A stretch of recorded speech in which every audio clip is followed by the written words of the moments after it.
Good morning সবাইকে। এটা হচ্ছে স্কুল যাওয়ার জন্য রেডি হচ্ছে তিনজনেই। তো ক্যান্ডির হচ্ছে একটু দেরি করে স্কুল হয়, আর বাকি দুজনের প্রথমে বেশি পার্থক্য থাকে না, 10-15 মিনিটের পার্থক্য থাকে।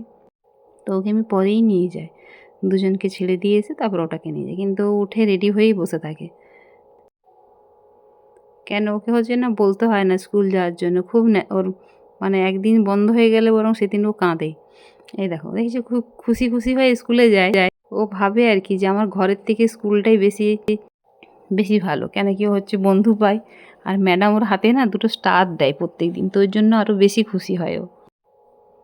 তো আমি হচ্ছে স্কুল থেকে এসে কিছু কাজ করেছিলাম, সে মাঝখানে আর করিনি, দিয়ে আবার ঘুরে ওদের ক্যান্ডিকে নিয়ে যাওয়ার সময় নিয়ে চলে এসেছি। এসে কিছু মাছের বাজারও করে নিয়ে এলাম, তার সঙ্গে সঙ্গে এখানে রান্না চলছিল। আর আমার হচ্ছে মাসকাবারি বাজারের থেকে আসে বেশি ওদের টিফিন। আমি নিয়ে আসি ভাবি যে হয়তো সারা মাস যাবে, কিন্তু যায় না, মাসের হাফ দিনেও যায় না যেগুলো শেষ হয়ে যায়। সকাল বিকেল তখন খিদে পেয়ে যায়, এত তাড়াতাড়ি খিদে পায় 2 ঘন্টা ছাড়া ছাড়াই যে বলার নয়। আর মুখে পুরো ট্যান পড়ে একদম অবস্থা খারাপ। তো আজকে তো যাওয়া হবে না, যাব ভেবে রেখেছি কালকে। হাতেও তাই, যতখানি ঢাকা থাকে ততটা হচ্ছে সাদা, আর বাকি অংশ আরেক রকম, 2 রকম কালার হয়ে গেছে। তো এটা হচ্ছে বিকেলে আমরা হচ্ছে এই যে বান্ধবীর সঙ্গে বেরিয়েছিলাম কিছু কেনাকাটা করতে। তো ভেতরে কিছু তুলতে দেয়নি, আমরা বাইরে বেরিয়ে এসে তুলেছিলাম। বাজার কলকাতায় গেছিলাম, তো ওখান থেকে বেরিয়ে আমাদের এই যে চায়ের ওখানে চলে যাই। বান্ধবীর মেয়েটাও এত, ওর মেয়ে কেন, আমার মেয়েও তাই, এত আমাদের সঙ্গে সঙ্গে থেকে থেকে চায়ের নেশা হয়ে গেছে যে বলার নাই। দেখেছো কেমন পাকা বুড়ির মতন চা খাচ্ছে।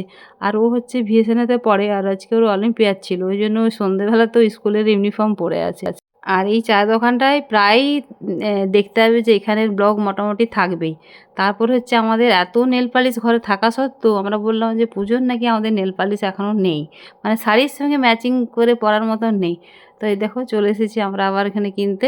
তো দুজনে দুটো কিনেছিলাম, কিনে আরও অনেক কিছু টুকটাক কিনে নিয়ে, কেনার তো আর শেষ হয় না, তো কিনে নিয়ে বাড়ি চলে এসেছিলাম। কেন কি অনেক দেরিও হয়ে গেছিলো, অনেক প্রায় 8:30 15টা বাজতে গেছিলো। দিয়ে ওখান থেকে আবার এসে অবশ্য বান্ধবীর ঘরে কিছুক্ষণ আবার করে টাইম কাটিয়ে বাড়ি গেছিলাম।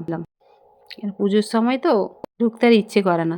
আর ওরা হচ্ছে এখন হচ্ছে ওরা সবাই ঘুমিয়ে পড়েছে, খাওয়া দাওয়া হয়ে গেছে, আর ওগুলো হচ্ছে আর গোছানোর কোনো ইচ্ছে হলো না। সবজি বাগারে কিছু যা ছিল সব ওরকম রেখেই আর ঘুমিয়ে গেছিলাম। তো এখন সবাইকে গুড নাইট, বাই বাই, দেখা হচ্ছে আবার কালকে একটা নতুন ব্লগে।